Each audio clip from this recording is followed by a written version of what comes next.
Buenas noches para todos.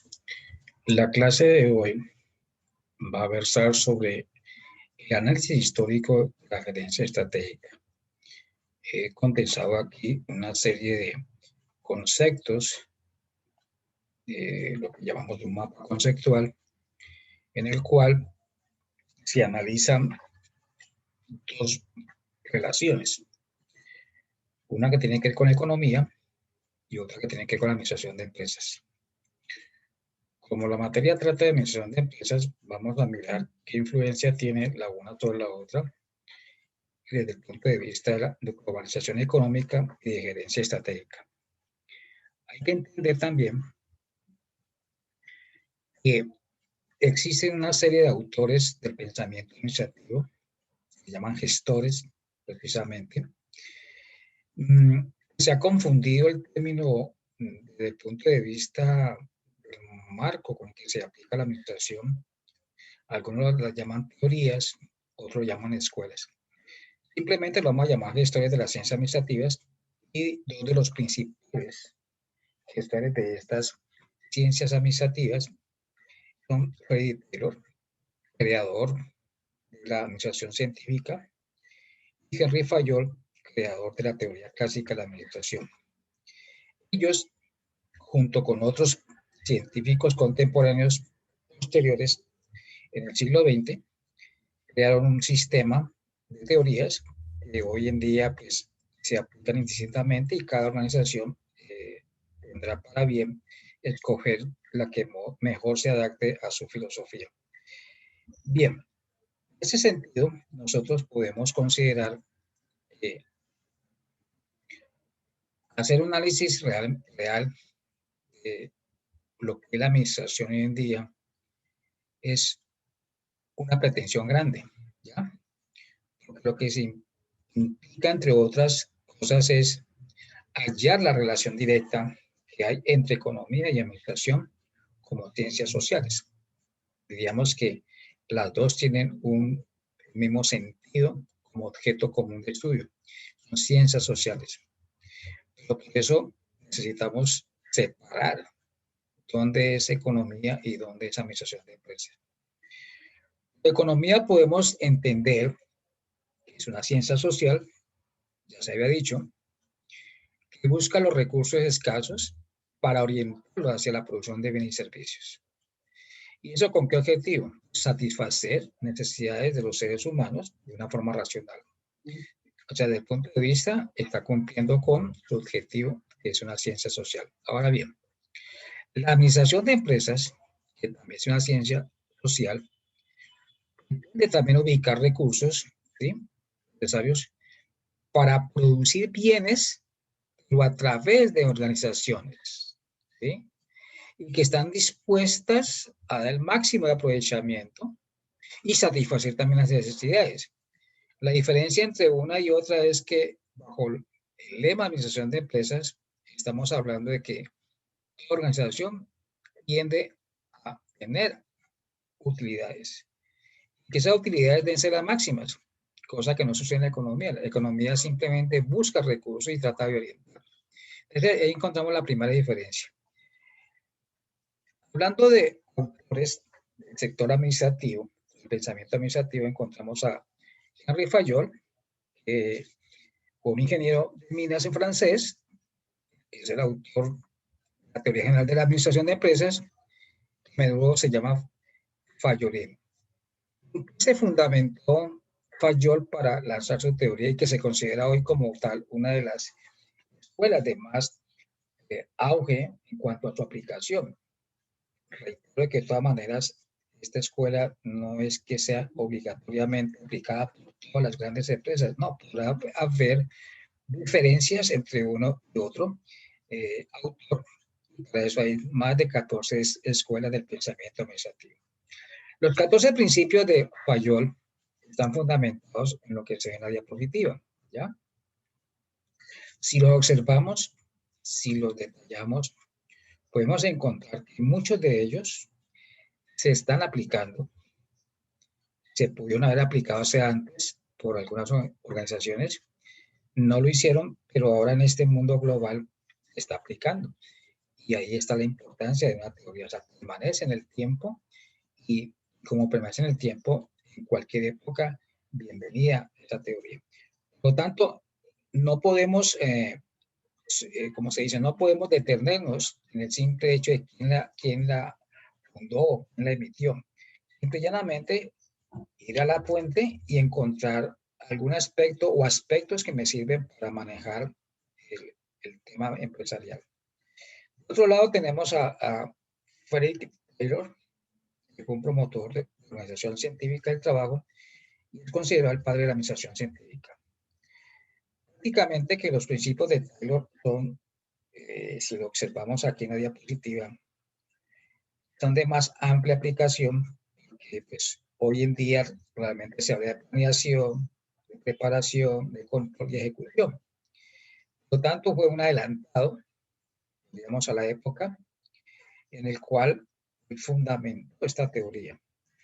Algunas de las digamos, frases célebres de Taylor está en, por ejemplo, mejorar la productividad. Otra, la holgazanería es una mala organización y falta de uniformidad. Eso es lo que hace precisamente célebre a Taylor porque hizo este análisis o hizo estas frases a través del análisis que pudo comprobar en las empresas que él administraba o le tocaba dirigir. Entonces, estos dos ingenieros, ambos se les considera pioneros de la ciencia de la administración.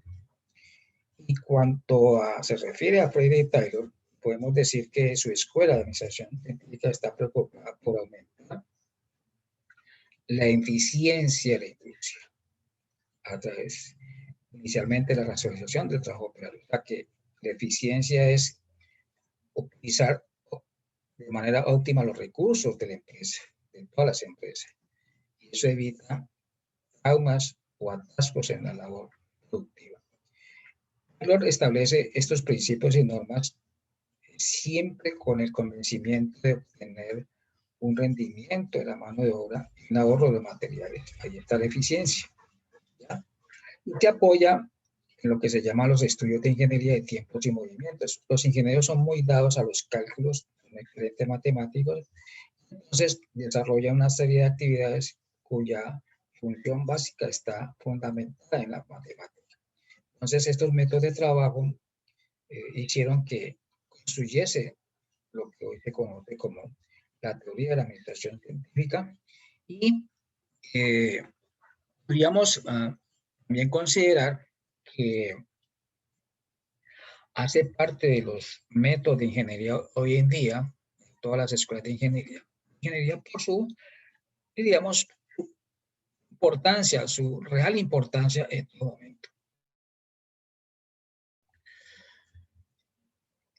Por otro lado, Henry Fayol desarrolló la teoría de la administración clásica, el cual estaba también preocupada por aumentar la eficiencia de la empresa, de su empresa, el cual hizo realmente todo su acopio de conocimientos.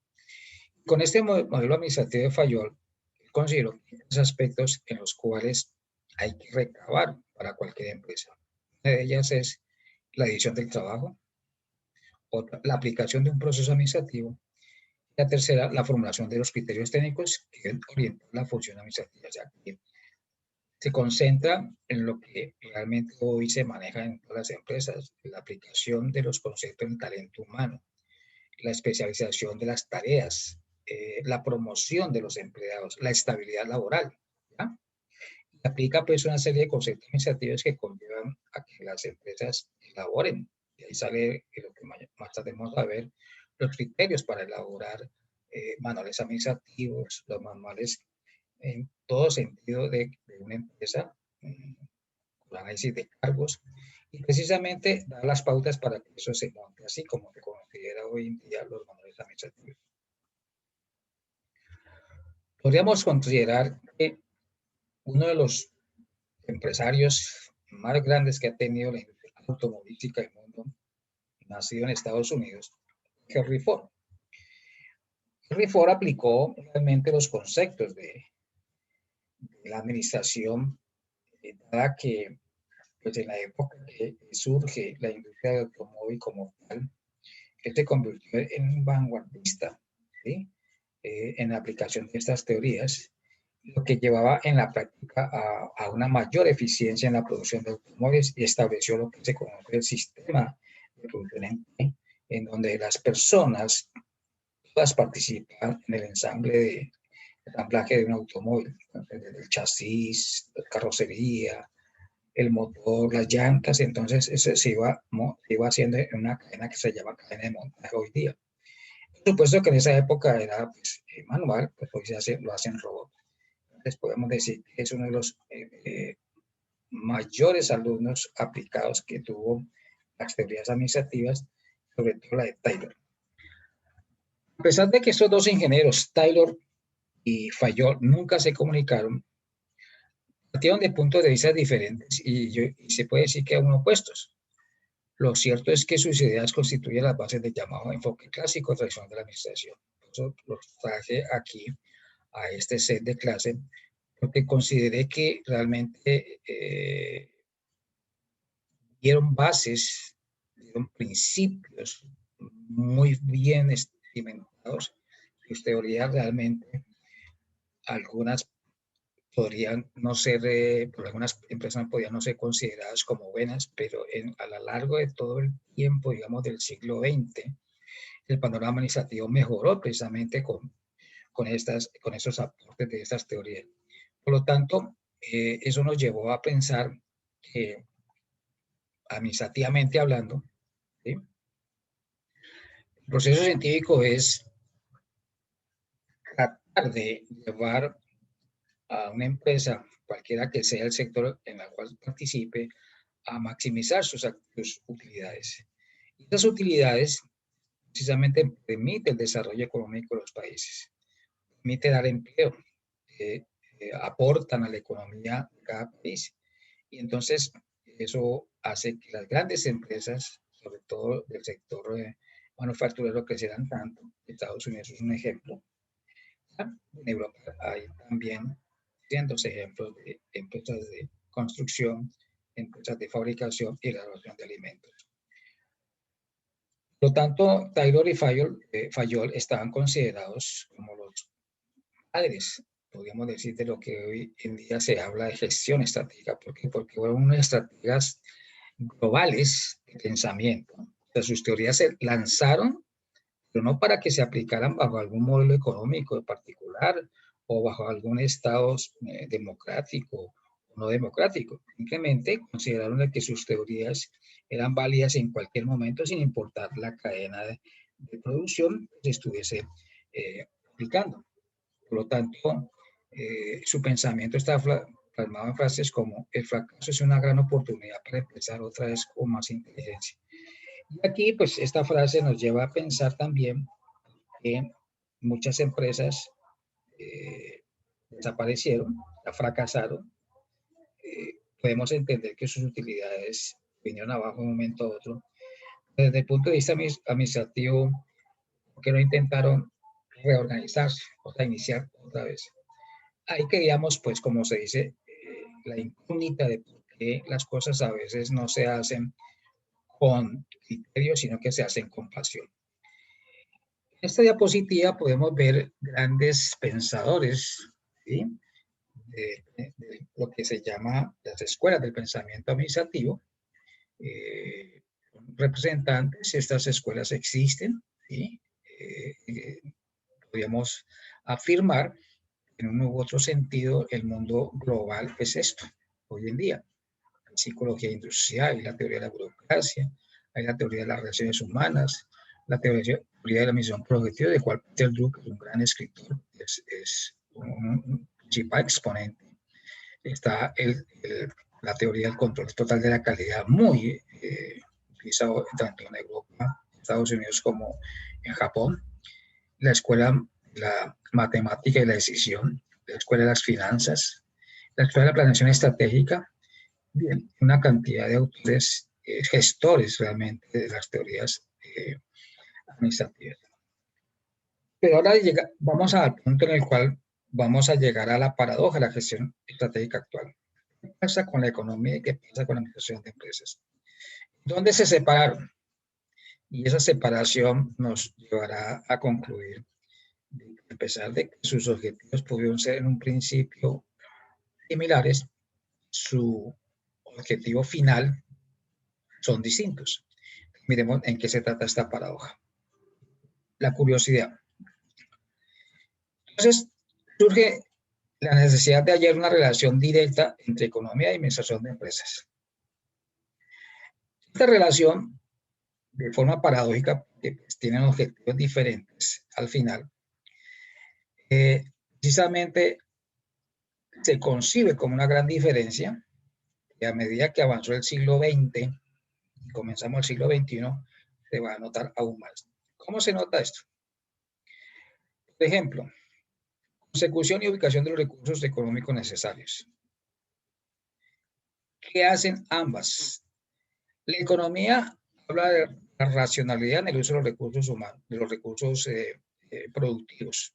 ¿Sí? La administración tan solo observa la posibilidad de ubicar los confines del lucro, mientras la economía es, desde el punto de vista social, más social porque administra o trata que se administren bien los recursos.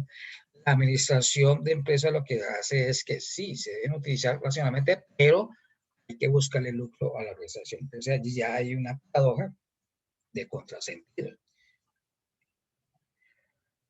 Para producir bienes y servicios necesitamos de la mano de obra. Y socialmente se habla de los seres humanos que satisfacen sus propias necesidades.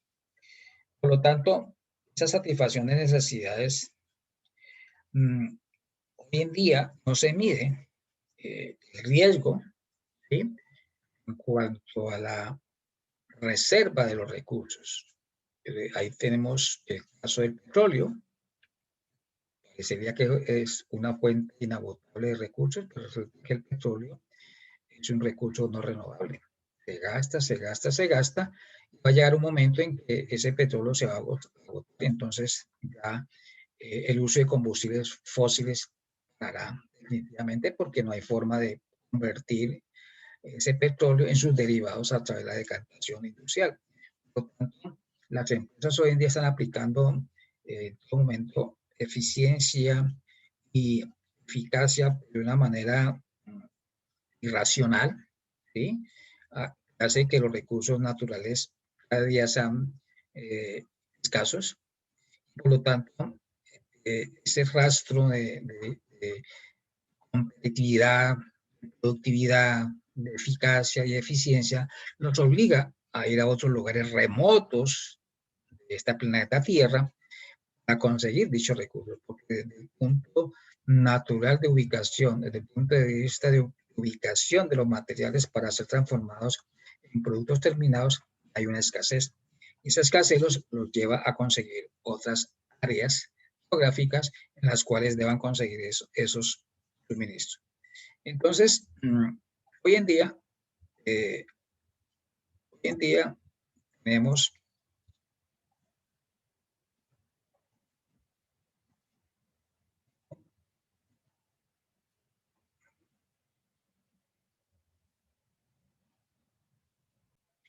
bien, la paradoja está en que siguen tener u obtener agua, fauna, flora, recursos energéticos de toda índole. Entre ellos, pues, como hablamos, el petróleo, reservas de gas, la explotación extensiva de tierras. Entonces, es la gestión estratégica actual. Siguiendo con la paradoja, entonces, también el cultivo de aceites naturales, de fruta, hortalizas, cultivos hidropónicos, parques eólicos, entre otros, trasladan sus fábricas de productos finales a las vecindades de esas fuentes de recursos. Entonces ahí cuando aparecen las formas de comercialización o de industrialización que se llama la maquila. Encargarle a países pobres la consecución de, o no la consecución, la obtención de mano de obra barata. Ellos colocan los insumos y entonces trascienden fronteras, se aprovechan de los acuerdos o TLC en que pues tienen exención de ciertos aranceles al hacer importados esos productos producidos en países extranjeros. Entonces, es un gran beneficio porque pues, el costo de manufactura es mucho menor que si lo hubiesen hecho en su propio país. Entonces, es una paradoja de hoy en día la globalización de todo lo que se llama producción en masa. Hablar de respetar los criterios de explotación racional es un decir. Ya sabemos que la explotación racional no existe en forma clara, ¿sí? Porque los países ricos, los países industrializados, en algún momento se desvían de esa línea de conducta. Ellos tienen digamos, una población cautiva a la que tienen que satisfacer con la entrada de recursos, con la entrada de nuevos productos, y pues eso es lo que lleva a lo que hoy se conoce como el consumismo. Y esa forma de consumismo es la que realmente está matando la naturaleza. Entonces, se plantea que debe haber pues, lo que se llama el desarrollo turístico, por ejemplo, sostenible, ¿sí? La sostenibilidad de una empresa que le vamos a dejar a las futuras generaciones. Temas ambientales en los cuales Estados Unidos ha venido, como se dice, en franca recuperación del empleo, que muchas empresas, ya se estaba hablando, se dieron la tarea de ofrecer, digamos, servicio de tercerización para que países pobres o en vías de desarrollo, en naciones, por ejemplo, como en el Asia, India, una parte de China, ¿sí? Hicieran esa producción para ellos. Esa lógica capitalista sigue la rentabilidad, la tercerización, con una visión, ¿sí? Esa visión es que lograr realmente el objetivo para cual estas empresas nacieron, maximizar utilidades. Recordemos eso, es parte de lo que al principio llamamos la paradoja entre la economía y la administración de empresas. Bien, hoy en día la administración de empresas se ha vuelto, digamos, el tema de, digamos, de controversia, porque ¿qué están haciendo los administradores para que protejan el medio ambiente? ¿Qué están haciendo las empresas en conjunto para que haya sostenibilidad? ¿Qué estamos inculcando para que esto, de alguna forma, no conlleve al calentamiento global? Y mire, las verdades se van descubriendo. Con esto de la pandemia que pues, estamos soportando, pues ya hablar de pandemia es un decir, crisis que produjo el advenimiento del COVID-19 nos llevó a una parálisis total. Cero emisión de gases, gases de invernadero, por supuesto, sin transporte aéreo, uno de los mayores contaminantes, sin transporte de vehículos y motos, otro de los mayores contaminantes, cero chimeneas industriales, otros contaminantes ambientales, etcétera. Y los alimentos, los productos se manufacturaban, pues, se vinieron abajo y entonces nos obligó a crear estrategias para seguir produciendo. Eso conllevó a que la contaminación atmosférica bajase en más de un 40%. La naturaleza, podríamos decir, le dimos un respiro. Le dimos, no, es un decir, porque pues, el COVID nos obligó a guardarnos, la famosa cuarentena. Entonces, así que podemos decir que esa invasión tecnológica, ¿sí?, tenía sus lados negativos, porque más tecnología, menos puestos de trabajo. Por lo tanto, más personas en el asfalto o como se hace aquí a nivel latinoamericano, más gente en el sector informal. Entonces, cambiamos una actividad formal por una actividad informal, lejos de las garantías, digamos, estatales, lejos de las garantías de seguridad y salud, lejos de una pensión, por ejemplo, por su labor desempeñada durante tanto tiempo, lo que significa, pues, un empobrecimiento real en lo que se llama el ingreso per cápita, o sea, el ingreso de cada persona. Eso también significa que, de algún modo, la maximización de utilidades, ganar más, ganar más, ganar más, cada día más, conduce directa o indirectamente, depende de cómo se piense, en una economía, digamos, de un Estado democrático o no democrático, a que la estabilidad laboral se venga menos y la estabilidad macroeconómica, la que mantienen los mercados internacionales, también eh, tenga una afectación negativa. Por lo tanto, en este gráfico de Henry Fayol, ¿sí? Podemos observar que hoy en día la globalización de las empresas nos lleva a pensar. Tenemos una directiva empresarial, vamos a comenzar por cualquier lado. Toda empresa tiene que saber para qué se crea, identificar sus objetivos, ¿sí? Cómo va a combinar el tema, digamos, de administración de los recursos, qué metas espera alcanzar en el corto, mediano o largo plazo. ¿Qué planificaciones piensa hacer? O sea, planificar es para un periodo, trimestres, semestres, en un año. Eso tiene que ver, a su vez, con la organización de los recursos, todos los recursos económicos, de bienes de capital, recursos humanos, por supuesto. Hay un aspecto importante en la comunicación. Hoy en día, pues podemos decir de que la comunicación está en su más alto nivel, pues que pues, la conexión, utilización de plataformas o de las TICs, permite que esa comunicación sea realmente muy rápida, muy eficaz. Pero eso requiere también el personal retroalimentado en su manera de comportarse hacia el interior de los puestos que están desempeñando, ¿ya? Que permite una recuperación de tareas que se estaban haciendo no bien y por lo tanto logran que se ajusten al modelo económico de cada empresa. Entonces, ese planteamiento que tenemos allí lo escribió Henry Fayol en su teoría clásica de la administración. Recordemos que Fayol es europeo, es francés, ingeniero francés, y Taylor es ingeniero americano. Cuando nosotros vemos este cuadro que tiene que ver con la contaminación ambiental, este fue en el año 2004, la fuente de la ONU, miramos aquí que los países grandes, comandados por Estados Unidos, son los que en ese momento emitían más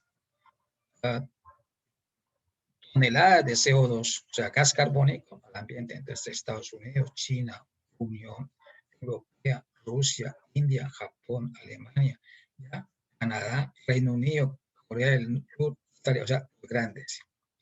Entonces, ese afán de obtener rentabilidades por todas las compañías para mejorar ingresos de sus habitantes nos llevó a esto, que estos países, en su orden como está aquí, contaminaron el medio ambiente. Y ese medio ambiente abrió, como se dice, una alerta, que se llama el agujero, ¿sí? Allá arriba, la atmósfera, y entonces por ahí entraron los rayos solares de manera directa, ocasionando perjuicios en la salud. En el 2006 la situación cambió. Apareció ahora sí el gigante China y desplazó a Estados Unidos. O sea, casi que sale una carrera, como se dice, deportiva, ¿sí? No es tanto. ¿Quién produce más CO2? O sea, ¿quién contamina más? Siguen apareciendo, ¿sí?, otros países, con la excepción, por ejemplo, de India, que aquí ya India está en el cuarto lugar porque India se hizo más. Japón, Alemania, Canadá, Reino Unido, Corea del Sur, Irán, aparece por aquí, Irán y el resto del mundo. O sea que a medida que las economías crecen, la industrialización crece, con el patrocinio, entre comillas, de la administración de empresas, entonces se alcanzan estos niveles de contaminación. Es importantísimo que se conozca realmente este cuadro general, lo que significa pues que todos los países están contribuyendo a la contaminación y no aceptan, como se dice, protocolos en los cuales se les invita qué vamos a hacer para dejar de contaminar tanto. Pues el principal es Estados Unidos, que no ha querido participar en el Acuerdo de París, pero hay otros países como Francia. Francia, por lo menos aquí, no aparece, ¿sí? Está muy por debajo de otros países y Francia es uno de los grandes, ¿ya? Digamos, de los países de Europa son los que más están atentos a este tema. Lo vemos aquí en este cuadro, que no se ve realmente.